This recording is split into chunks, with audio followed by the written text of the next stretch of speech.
po sa lahat mga katrops, panibagong araw at panibagong vlog na naman tayo. Ayan, may nag-comment nga sa atin, bili daw tayo ng bili. Hindi naman natin masarap daw gumastos.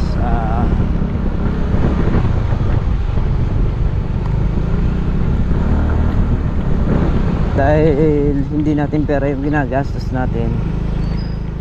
So sa totoo lang, halos paano gagawin ko kung ito yung makakabili sa trabaho. Saka alam na rin nung may-ari ito, bago ako kumilos pinapaalam ko muna, hindi yung kikilos ako ng hindi nila alam. Kaya sa nag-comment, ayan, shoutout sa'yo at pagpalain ka ng buong may kapal, mag-iingat ka palagi. Ayan. So ayan, palusong na tayo. Dala natin yung hose saka yung bigas. Na raw bigas sa kubo, sabi ni Meng. So nandun sila. So si Meng lumulusong doon. Malaking bagay para sa amin kasi hindi na kami yung magluluto, maglilinis ng kusina. So hindi na namin tinatrabaho, si Meng na gumagawa. Pagdating mo ron, pag gusto mo na magtrabaho, pwede na, hindi na kagaya dati na pagdating mo, magluluto ka pa, maglilinis ka, maghuhugas ka, yun. So ngayon, dating mo, pwede ka nang dumiretso sa trabaho na gusto mo.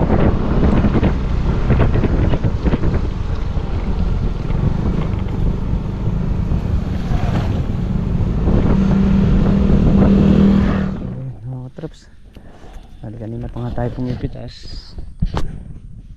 Yung bulaklak nung nung sitaw, yan. Yung bulaklak na uli. Lusaw kasi yung mga bulaklak niya, kaya ganong konti lang yung napipitas natin. Hindi ganong karami kagaya ng mga unang pitas.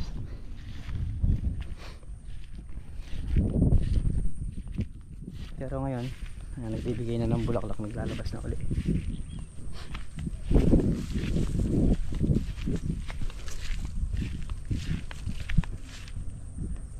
Nasaan na? Sino yung huli? Layo na pala. Ayos na. Bali ilang dayos na lang din yung kunat to. Dasin na to.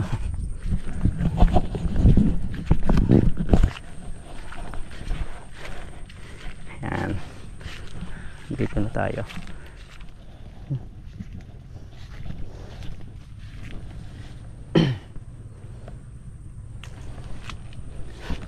Pitas. Pag nasadjad natin ito, tingin tayo ng ulam na pananghalian. So hindi pa ako nakabili kanina kasi meron tayong kargang bigas saka yung hose ng power spray. Yelo, hindi pa ako nakabili. Tingin pa lang tayo. Nangyari tayo rito. Ay.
Tapos na rin, ilang dayos na lang din yung pinipitas.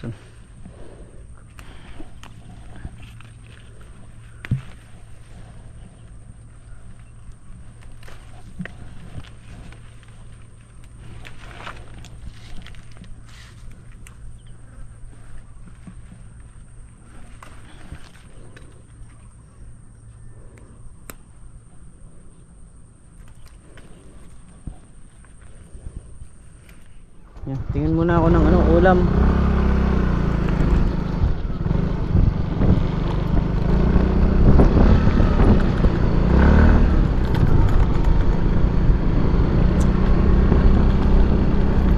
Patapos na rin yung ano, pitasin. Troops.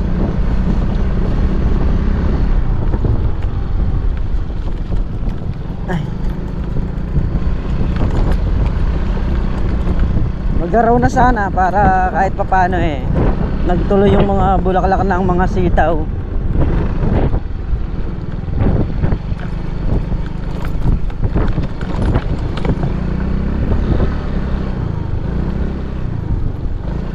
Medyo maagang nakayari ngayon. Sprayin din ulit namin ngayon yung sitaw, saka yung talong, saka yung upo. Spray namin ang minsanan.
Bali naka 55 na good. Saka siyam na segunda. So walang order yung sa may bilyar ngayon, sa may tindahan wala. Hindi mo nag-message sa akin Saka hindi naman nagpasabi, kaya hindi naman natin pagdadalan gawa nung wala naman pasabi. 55.9. Ha? So ayan mga katraps, bali bawat isa magkakaroon ng day off. Ngayon nasa sa kanila na lang yon kung gusto nilang lumusong pagkakaroon ng day off nila. Naiinip sila sa bahay, gusto lumusong, so okay lang. Naiinip sa bahay, gusto mag-day off. Kung mag-start, oo. Hindi, pagka may day off ka, saka ka pupunta rito, magtutulog ka lang, malamang masipa. Sto! So bali araw ng Lunes, kay Makmak. Linggo. Lunes.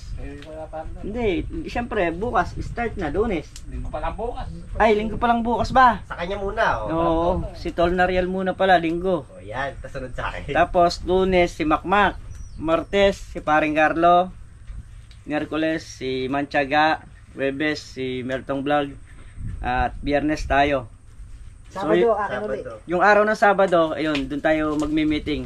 Araw ng sahod yun. Oo, araw ng, ayun, sabi nga ni Makmak, araw daw ng sahod.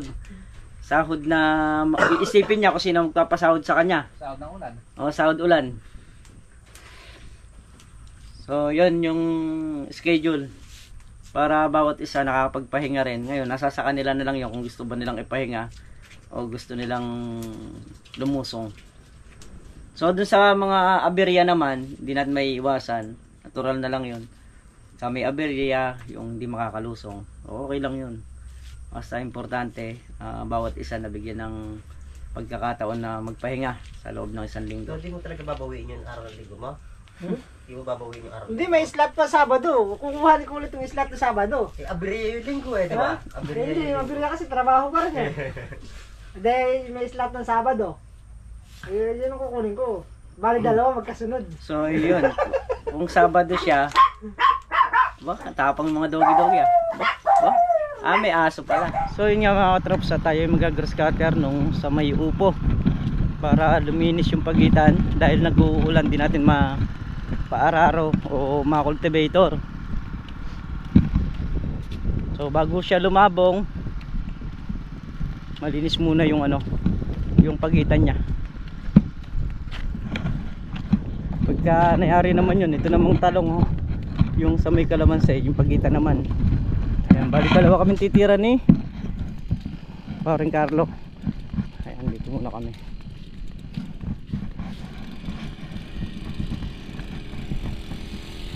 Si Paring Carlo bumabanat na.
So yun mga katrops, kaya nag grass cutter na kami rito at nag-spray na rin sa kalamansi, ay sa ano, sa sitaw, para bukas ibang trabaho naman yung gagawin. So kanya-kanyang ruta kami ngayong araw, habang kami ni Paring Carlo dito nga sila sa pag-spray nung sitaw. So bali dalawang handle na yung ginamit nila ron para mas mabilis matapos at mas mabilis makalipat dito sa talong saka dito sa upo. Ayan, so let's go mga katrops, bira na ulit tayo, gawa nung talagang puspusan muna yung trabaho natin habang nakasingit tayo ng pag-araw. Ayan, bali naka 1, 2, 3, 4, 5, 6, 7, 8. 8 dayos na yung aming nadamuhan. Ayan mga katrops, dayos na lang ng ano yan, upo yung natira. Bali konti na lang yung natitira natin doon, tapos may iksi na lang, o inuna lang namin talaga yung mga mahaba. Ayan, inom muna tayo.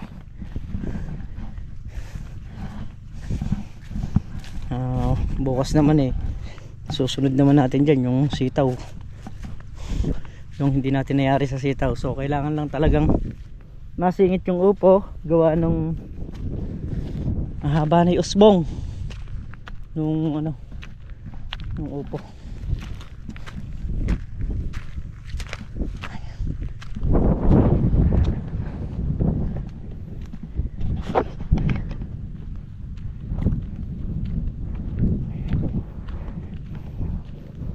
Talong naman, pag natikip na konti, gambol.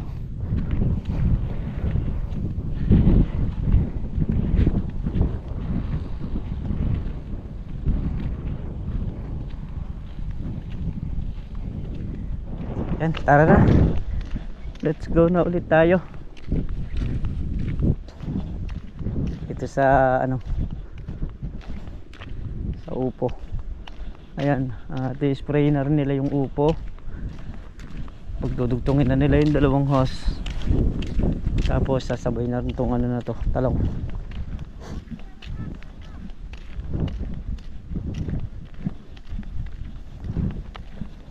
Ayan, salamat at nag-araw. Ay,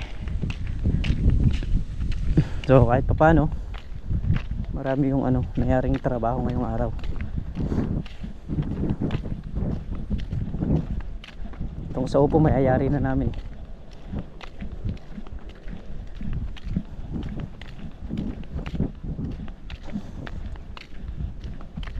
So ikakasapa naman nila yung hose, masasadtad ko pa yung isang dice na to, tapos Paring Carlo makakatira pa doon.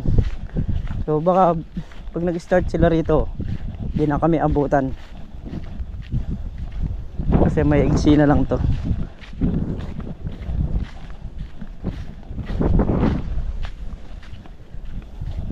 Ay naman, medyo direkang araw, mahangin, presko.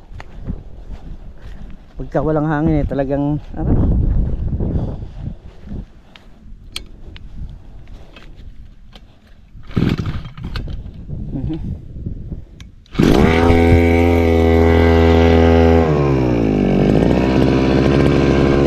Ay.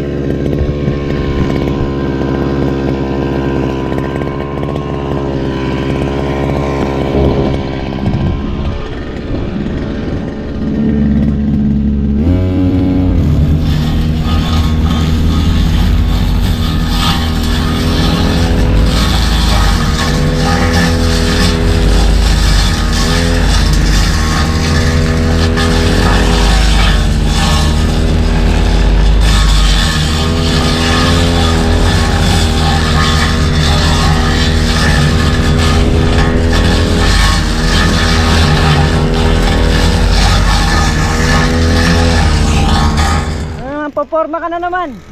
Tapos na. So yan, nakayari na nga kami rito sa upo. Ayan, malinis na. Yung hose na lang na hinihila nila. Yun, kakasanan nila yung hose. Dito sila mag-uumpisang mag spray sa mga upo para yung pagong-pagungan eh mawala.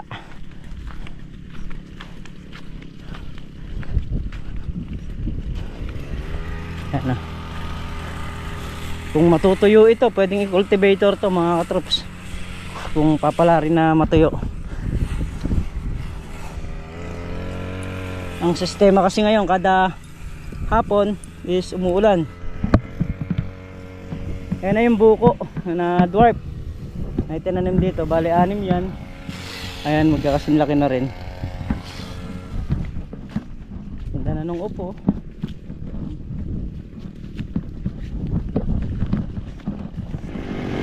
So yan mga katrops, dito naman tayo sa sitaw.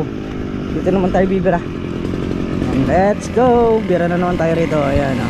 Yun mga katrops. At dahil maraming gawa ngayon, mga nagutom ang Pinoy. Ayan. May merienda muna kami. Nagutom ang mga Pinoy. So bali nagtutulo sila doon para yung sasabitan ng mga host eh dire-diretso. Hindi hirap na pagliko-liko. Ito sa may talungan. Ano yung paano nangyari, ma? Tatalo sila eh, hindi na ako paniwalaan. Ayaw magbigayan. Oo, ngayon Dumating yung architect. Tama na kanina, Neman. Pinakontra niya lang, ne. Ayos na eh. Aba, mali yun. Ang ini-explain ko, tama. Siniban nyo lang dalawa. Kumbaga sa ano sila yung mali, ikaw may tama. Oo. Minado naman ako eh. Isa may tama, malaki. Mali ikaw tama. Oo. Sila mali. Mali. Mali kami. May kulang sila na eh. Oo. Kaya kumbaga sa ano sobra na eh. Hindi pa sila nakakainom ng gamot eh. Ano bang dapat inumin gamot? Hindi ko alam kung ano yung nabili ko nung nakaraan. Tama na, binabago pa kasi. Naging tipid tuloy. Kasi pagka tama. Basta tama na si Makmak. Oo, tama na. Basta may tama na. Tama na yun. Hindi nang babaguhin. Tapos balok-baloktot pa yung kabe.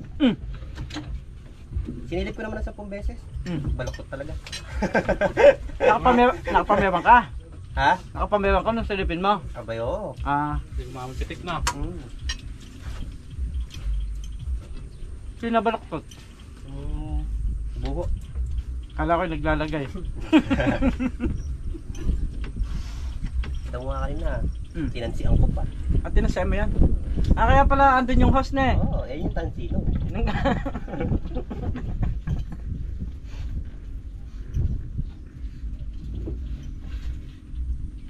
Nagutom ang Pinoy. Kain tayo.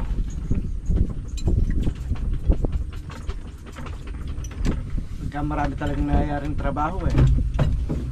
Mabilis makagutom na Mat.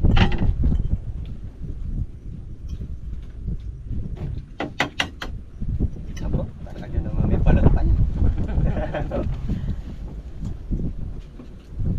So ito nga pala dahil may mga itlog na mga nilaga rito. Ito bigay lang sa atin to. Gawa nung Amoy poker eh.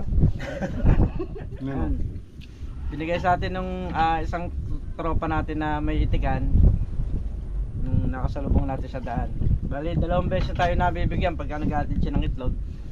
So yun yung talagang may-ari ng ano, itik. Sabi nga niya, pasyal ako sa bukid kung kailangan ko ng pangkatay ni itik, kaya lang nakakaya naman yung abuso. Kailangan Kinatay mo yung lalaki itulugan. kailangan madalang lang. Mas kinatay mo yung itik, wala na magbibigay ng itlog. Wala na magbibigay ng itlog pagka kinatay natin itik. So yun mga katrops, hindi dumating yung ating punla. Pasado alas 5 na. So yun sana yung isa sa hinihintay natin ngayon para bukas makatanim tayo dun sa may balag. So hindi siya dumating ngayon, baka bukas pa yung deliver niya. Ayan. Bali nilagyan niya ng mga tulos yung dadaanan ng hose para pag binatak doon siya tatama, doon siya uusad, hindi niya tatamaan yung mga halaman, para kasi delikado pag sa halaman siya tumama, pwedeng maputol. Kaya ayun, nilagyan na rin. So yun nga mga katrops, at bali ang natapos na trabaho ngayon, nag grass cutter yung upo, nakabawas dito sa kalamansi rito. Tapos na-spray lahat yung mga halaman, pati yung upo na-spray na. So yun, at yung mga puno rito na itanim na rin, yung dating kong nakikita nyo dyan, yung mga kulay dilaw na dahon, na itanim na rin yun mga katrops. So yun yung ganap ngayong maghapon. Ayan, at pauwi na rin kami mga katrops, alas 6 ng hapon ang oras natin.